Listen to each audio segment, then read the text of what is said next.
Capítulo 6. Del punto 198 al punto 224.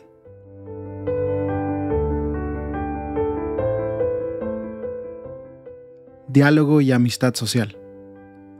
Acercarse, expresarse, escucharse, mirarse, conocerse, tratar de comprenderse, buscar puntos de contacto. Todo eso se resume en el verbo dialogar. Para encontrarnos y ayudarnos mutuamente, necesitamos dialogar. No hace falta decir para qué sirve el diálogo. Me basta pensar qué sería el mundo sin ese diálogo paciente de tantas personas generosas que han mantenido unidas a familias y a comunidades. El diálogo persistente y corajudo no es noticia como los desencuentros y los conflictos, pero ayuda discretamente al mundo a vivir mejor, mucho más de lo que podamos darnos cuenta. El diálogo social hacia una nueva cultura. Algunos tratan de huir de la realidad, refugiándose en mundos privados, y otros la enfrentan con violencia destructiva. Pero entre la indiferencia egoísta y la protesta violenta, siempre hay una opción posible: el diálogo. El diálogo entre las generaciones, el diálogo en el pueblo, porque todos somos pueblo, la capacidad de dar y recibir, permaneciendo abiertos a la verdad. Un país crece cuando sus diversas riquezas culturales dialogan de manera constructiva.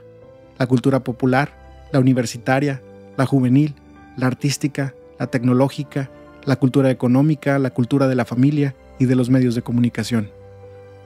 Se suele confundir el diálogo con algo muy diferente, un febril intercambio de opiniones en las redes sociales, muchas veces orientado por información mediática no siempre confiable. Son solo monólogos que proceden paralelos, quizás imponiéndose a la atención de los demás por sus tonos altos o agresivos. Pero los monólogos no comprometen a nadie, hasta el punto de que sus contenidos frecuentemente son oportunistas y contradictorios. La resonante difusión de hechos y reclamos en los medios en realidad suele cerrar las posibilidades del diálogo, porque permite que cada uno mantenga intocables y sin matices sus ideas, intereses y opciones con la excusa de los errores ajenos. Prima la costumbre de descalificar rápidamente al adversario, aplicándole epítetos humillantes, en lugar de enfrentar un diálogo abierto y respetuoso, donde se busque alcanzar una síntesis superadora. Lo peor es que este lenguaje, habitual en el contexto mediático de una campaña política, se ha generalizado de tal manera que todos lo utilizan cotidianamente. El debate frecuentemente es manoseado por determinados intereses que tienen mayor poder, procurando deshonestamente inclinar la opinión pública a su favor. No me refiero solamente al gobierno de turno, ya que este poder manipulador puede ser económico, político, mediático, religioso o de cualquier género. A veces se lo justifica o excusa cuando su dinámica responde a los propios intereses económicos o ideológicos, pero tarde o temprano se vuelve en contra de esos mismos intereses. La falta de diálogo implica que ninguno, en los distintos sectores, está preocupado por el bien común, sino por la adquisición de los beneficios que otorga el poder, o en el mejor de los casos, por imponer su forma de pensar. Así las conversaciones se convertirán en meras negociaciones para que cada uno pueda rasguñar todo el poder y los mayores beneficios posibles, no en una búsqueda conjunta que genere bien común. Los héroes del futuro serán los que sepan romper esa lógica enfermiza y decidan sostener con respeto una palabra cargada de verdad, más allá de las conveniencias personales. Dios quiera que esos héroes se estén gestando silenciosamente en el corazón de nuestra sociedad. Construir en común.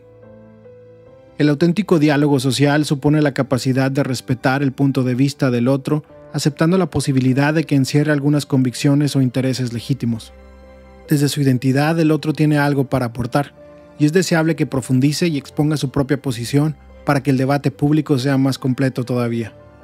Es cierto que cuando una persona o un grupo es coherente con lo que piensa, adhiere firmemente a valores y convicciones, y desarrolla un pensamiento, eso de un modo o de otro beneficiará a la sociedad, pero esto solo ocurre realmente en la medida en que dicho desarrollo se realice en diálogo y apertura a los otros, porque en un verdadero espíritu de diálogo se alimenta la capacidad de comprender el sentido de lo que el otro dice y hace, aunque uno no pueda asumirlo como una convicción propia.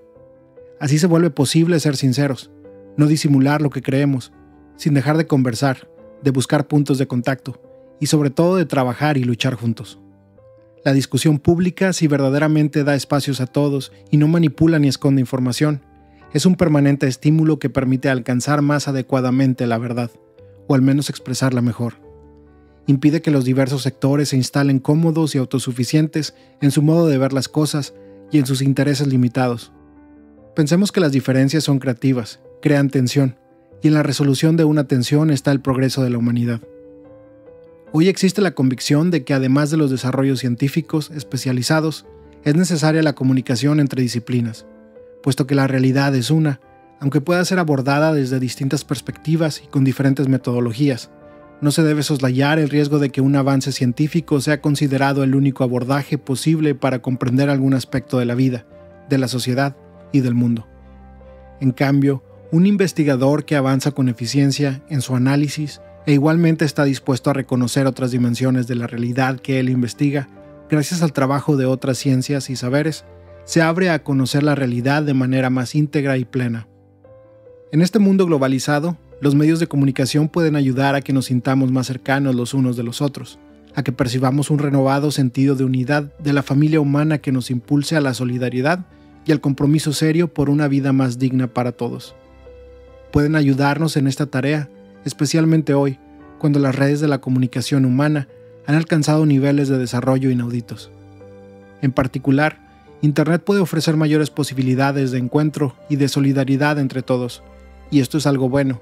Es un don de Dios, pero es necesario verificar constantemente que las actuales formas de comunicación nos orienten efectivamente al encuentro generoso, a la búsqueda sincera de la verdad íntegra, al servicio, a la cercanía con los últimos, a la tarea de construir el bien común. Al mismo tiempo, como enseñaron los obispos de Australia, no podemos aceptar un mundo digital diseñado para explotar nuestra debilidad y sacar fuera lo peor de la gente. El fundamento de los consensos. El relativismo no es la solución. Envuelto detrás de una supuesta tolerancia, termina facilitando que los valores morales sean interpretados por los poderosos según las conveniencias del momento. Si en definitiva no hay verdades objetivas ni principios sólidos, fuera de la satisfacción de los propios proyectos y de las necesidades inmediatas, no podemos pensar que los proyectos políticos o la fuerza de la ley serán suficientes. Cuando es la cultura la que se corrompe y ya no se reconoce alguna verdad objetiva o unos principios universalmente válidos, las leyes solo se entenderán como imposiciones arbitrarias y como obstáculos a evitar. ¿Es posible prestar atención a la verdad? ¿Buscar la verdad que responde a nuestra realidad más honda? ¿Qué es la ley sin la convicción alcanzada tras un largo camino de reflexión y de sabiduría de que cada ser humano es sagrado e inviolable? Para que una sociedad tenga futuro es necesario que haya asumido un sentido de respeto hacia la verdad de la dignidad humana, a la que nos sometemos. Entonces no se evitará matar a alguien solo para evitar el escarnio social y el peso de la ley, sino por convicción. Es una verdad irrenunciable que reconocemos con la razón y aceptamos con la conciencia. Una sociedad es noble y respetable también por su cultivo de la búsqueda de la verdad y por su apego a las verdades más fundamentales. Hay que acostumbrarse a desenmascarar las diversas maneras de manoseo, desfiguración y ocultamiento de la verdad en los ámbitos públicos y privados. Lo que llamamos verdad no es solo la difusión de hechos que realiza el periodismo, es ante todo la búsqueda de los fundamentos más sólidos que están detrás de nuestras opciones y también de nuestras leyes.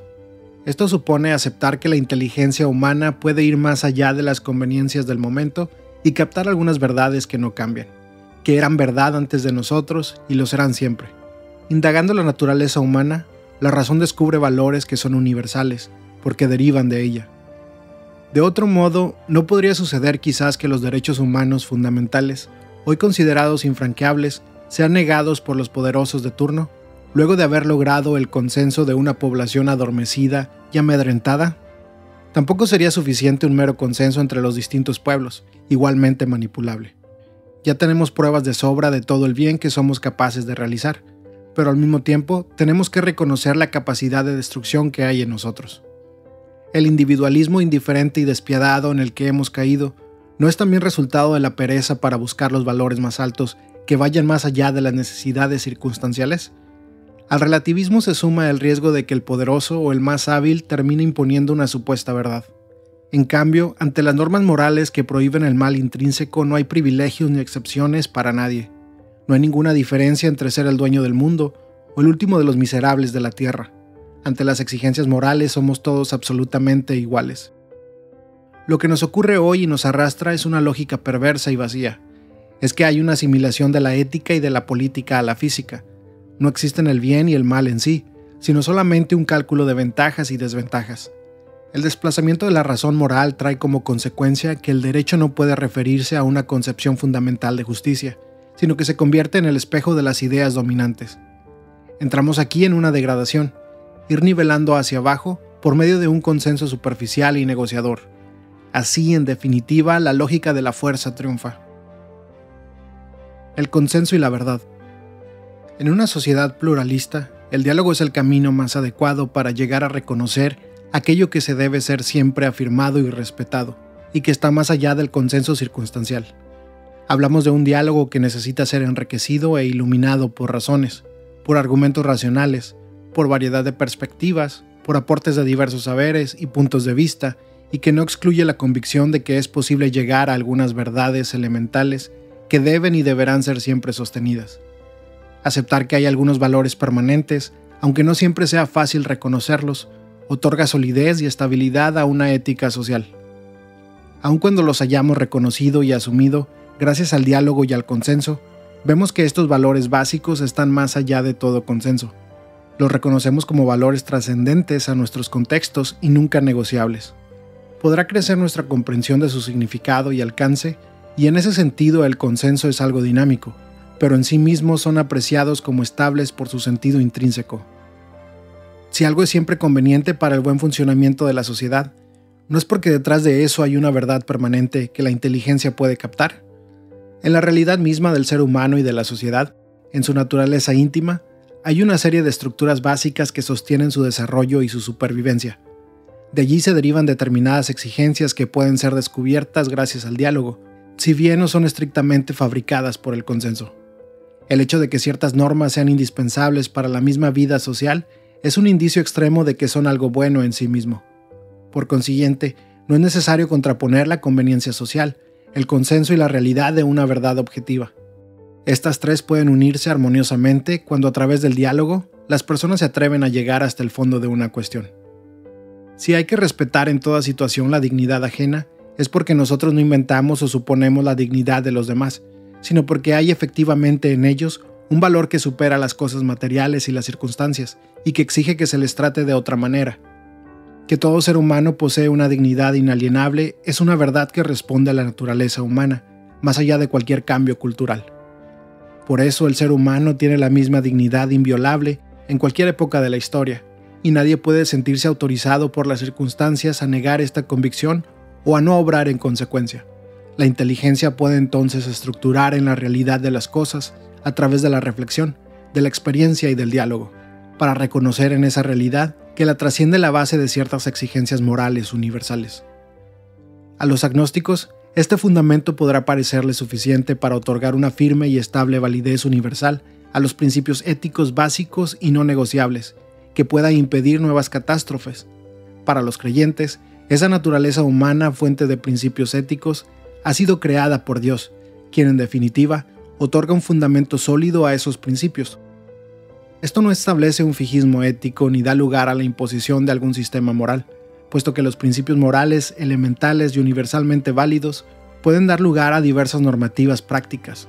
Por eso deja siempre un lugar para el diálogo. Una nueva cultura. La vida es el arte del encuentro, aunque haya tanto desencuentro por la vida.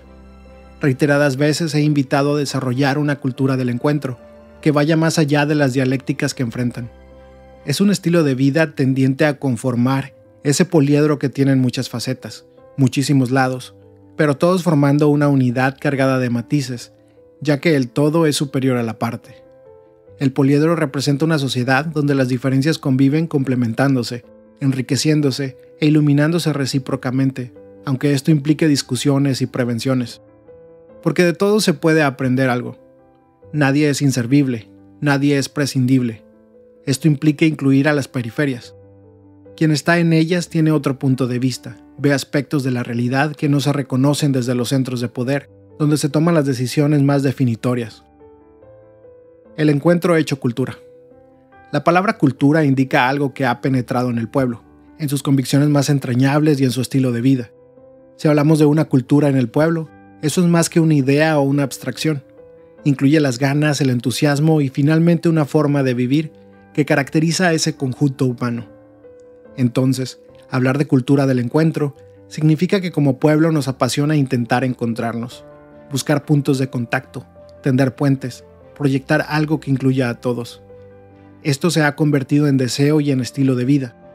El sujeto de esta cultura es el pueblo, no un sector de la sociedad que busca pacificar el resto con recursos profesionales y mediáticos. La paz social es trabajosa, artesanal. Sería más fácil contener las libertades y las diferencias con un poco de astucia y de recursos, pero esa paz sería superficial y frágil, no el fruto de una cultura del encuentro que la sostenga. Integrar a los diferentes es mucho más difícil y lento, aunque es la garantía de una paz real y sólida. Esto no se consigue agrupando solo a los puros, porque aún las personas que puedan ser cuestionadas por sus errores tienen algo que aportar que no debe perderse. Tampoco consiste en una paz que surge acallando las reivindicaciones sociales o evitando que hagan lío, ya que no es un consenso de escritorio o una efímera paz para una minoría feliz. Lo que vale es generar procesos de encuentro, procesos que construyan un pueblo que sabe recoger las diferencias.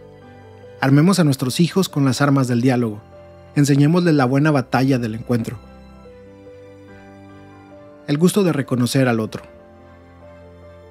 Esto implica el hábito de reconocer al otro, el derecho de ser el mismo y de ser diferente. A partir de ese reconocimiento hecho cultura, se vuelve posible la gestación de un pacto social. Sin ese reconocimiento surgen maneras sutiles de buscar que el otro pierda todo significado, que se vuelva irrelevante, que no se le reconozca algún valor en la sociedad.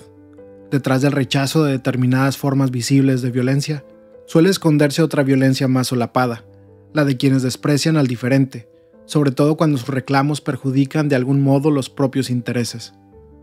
Cuando un sector de la sociedad pretende disfrutar de todo lo que ofrece el mundo, como si los pobres no existieran, eso en algún momento tiene sus consecuencias. Ignorar la existencia y los derechos de los otros, tarde o temprano provoca alguna forma de violencia, muchas veces inesperada. Los sueños de la libertad, la igualdad y la fraternidad pueden quedar en el nivel de las meras formalidades, porque no son efectivamente para todos. Por lo tanto, no se trata solamente de buscar un encuentro entre los que detentan diversas formas de poder económico, político o académico. Un encuentro social real pone en verdadero diálogo las grandes formas culturales que representan a la mayoría de la población. Con frecuencia las buenas propuestas no son asumidas por los sectores más empobrecidos porque se presenta con un ropaje cultural que no es el de ellos y con el que no pueden sentirse identificados. Por consiguiente, un pacto social realista e inclusivo debe ser también un pacto cultural, que respete y asuma las diversas cosmovisiones, culturas o estilos de vida que coexisten en la sociedad.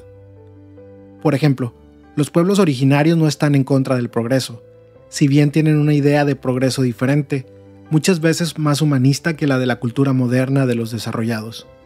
No es una cultura orientada al beneficio de los que tienen poder, de los que necesitan crear una especie de paraíso eterno en la tierra. La intolerancia y el desprecio ante las culturas populares indígenas es una verdadera forma de violencia, propia de los eticistas sin bondad que viven juzgando a los demás. Pero ningún cambio auténtico, profundo y estable es posible si no se realiza a partir de las diversas culturas, principalmente de los pobres.